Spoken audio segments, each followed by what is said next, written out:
Hello everybody. तो आज हम क्लास 10th पॉलिटिकल साइंस का चैप्टर 1 पावर शेयरिंग ये पढ़ने वाले हैं। बहुत ही कमाल का चैप्टर है। आई होप आपको पसंद आएगा। चलिए शुरू करते हैं। ओवरव्यू देख लेते हैं पहले। इस चैप्टर के साथ हम डेमोक्रेसी की उस टूर को आगे बढ़ाएंगे जो लास्ट ईयर शुरू हुई थी। लास्ट ईयर हमने देखा था कि डेमोक्रेसी में सारी ताकत किसी एक ऑर्गन तक लिमिटेड नहीं होती। लेजिस्लेचर, एग्जीक्यूटिव्स एंड जुडिशरी के बीच पूरी समाज के साथ पावर को शेयरिंग कर देना डेमोक्रेसी के कामकाज के लिए बहुत ज़रूरी है। पहले 3 चैप्टर्स में हम पावर शेयरिंग पर सोच विचार को आगे बढ़ाएंगे। तो आइए हम बेल्जियम और श्रीलंका की 2 स्टोरीज के साथ शुरुआत करते हैं। ये दोनों स्टोरीज बताती है कि अलग अलग डेमोक्रेसीज की पावर शेयरिंग की डिमांड से किस तरह हैंडल करते हैं। इस स्टोरीज से ये समझने में कुछ मदद मिलेगी कि आखिर डेमोक्रेसी में पावर शेयरिंग की ज़रूरत क्यों होती है। इससे हम पावर शेयरिंग की उन वेरियस फॉर्म्स पर बातचीत कर सकेंगे जिनका डिस्कशन अगले नेक्स्ट 2 चैप्टर्स में की गई है। तो चलिए शुरू करते हैं। सबसे पहले है बेल्जियम एंड श्रीलंका।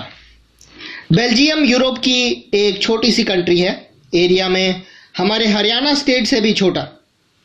उसकी बॉर्डर फ्रांस, नेदरलैंड, जर्मनी और लग्जमबर्ग से लगती है। इसकी पॉपुलेशन 1 करोड़ से थोड़ी ज़्यादा है, यानी हरियाणा की पॉपुलेशन से करीब आधा। एक छोटी सी कंट्री के समाज की एथनिक यानी कि जातीय बुनावट बहुत कॉम्प्लिकेटेड है। कंट्री की टोटल पॉपुलेशन का लगभग 59% हिस्सा फ्लेमिश रीजन में रहता है और डच लैंग्वेज बोलता है। रेस्ट 40% लोग वेलोनिया रीजन में रहते हैं और फ्रेंच बोलते हैं। बाकी 1% लोग जर्मन बोलते हैं।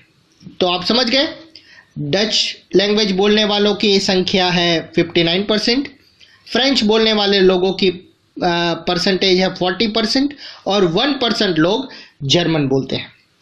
कैपिटल ब्रसेल्स या ब्रसेल्स के 80% लोग फ्रेंच बोलते हैं और 20% लोग डच बोलते हैं। यानी कि ओवरऑल कंट्री देखी जाए तो 59% लोग डच बोलते हैं, लेकिन कैपिटल में उल्टा है। 80% लोग फ्रेंच बोलते हैं और 20% लोग डच लैंग्वेज बोलते हैं। यहाँ पर एक लड़की बता रही है, मेरे माइंड में सीधा सा इक्वेशन ये है कि sharing power is equal to power के टुकड़े करना। पावर के टुकड़े करना इज इक्वल देश को कमज़ोर करना। हम इस बात से शुरुआत क्यों कर रहे हैं, शायद आपको भी यही लग रहा हो, है पावर शेयरिंग यानी कि टुकड़े करना। Minority French speaking community relatively ज़्यादा रिच और पावरफुल रहे हैं। बहुत बाद में जाकर इकोनॉमिक डेवलपमेंट और एजुकेशन का बेनिफिट लेने वाले डच स्पीकिंग कम्युनिटी को इस सिचुएशन से नाराज़गी थी। इसके चलते 1950 और 1960 के दशक में फ्रेंच और डच बोलने वाले ग्रुप्स के बीच टेंशन बढ़ने लगा। इन दोनों कम्युनिटीज़ के टकराव का सबसे खराब रूप ब्रसेल्स में दिखा। ये एक अलग तरह की प्रॉब्लम थी। डच बोलने वाले लोग संख्या के हिसाब से ज़्यादा थे, लेकिन कैपिटल में माइनॉरिटी है।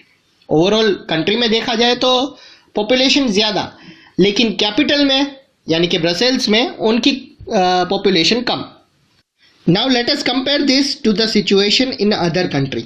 श्रीलंका एक आइलैंड नेशन है जो तमिलनाडु के साउथर्न कोस्ट से कुछ किलोमीटर की दूरी पर है। इसकी पॉपुलेशन करीब 2 करोड़ है, यानी हरियाणा के बराबर। साउथ एशिया के दूसरे देशों के बराबर उसकी तरह श्रीलंका की पॉपुलेशन में भी कई सोशल ग्रुप्स के लोग हैं। सबसे मेजर सोशल ग्रुप सिंहाला स्पीकर वो है जिनकी पॉपुलेशन टोटल पॉपुलेशन की 74% है। फिर तमिलों का नंबर आता है जिनकी पॉपुलेशन टोटल पॉपुलेशन का 80% है। तमिलों में भी 2 ग्रुप हैं, श्रीलंकन तमिल्स जो 13% है और इंडियन तमिल्स जो कॉलोनियल पीरियड में प्लांटेशन में काम करने के लिए गए थे, वो इंडिया से लाए गए थे, वो लोग हैं। मौजूदा श्रीलंकन मैप पर अगर गौर करें तो देखेंगे कि तमिल मुख्य रूप से नॉर्थ और ईस्ट रीजन में है। ज़्यादातर सिंहाली लैंग्वेज लोग बौद्ध हैं, जबकि तमिल लैंग्वेज बोलने वाले लोग कुछ हिंदू हैं और कुछ मुसलमान। श्रीलंका की पॉपुलेशन में क्रिश्चियन लोगों का हिस्सा 7% है और वो सिंहाली और तमिल दोनों भाषा बोलते हैं। अब जरा सोचिए कि ऐसी सिचुएशन में क्या हो सकता था। बेल्जियम में डच लैंग्वेज बोलने वाले लोग अपनी ज़्यादा पॉपुलेशन के दम पर फ्रेंच बोलने वाले लोग पर और जर्मन बोलने वाले लोगों पर अपनी इच्छाएं थोप सकते थे, क्योंकि वो मेजॉरिटी में थे। इससे क्या होता था, उनके बीच की लड़ाई और बढ़ जाती।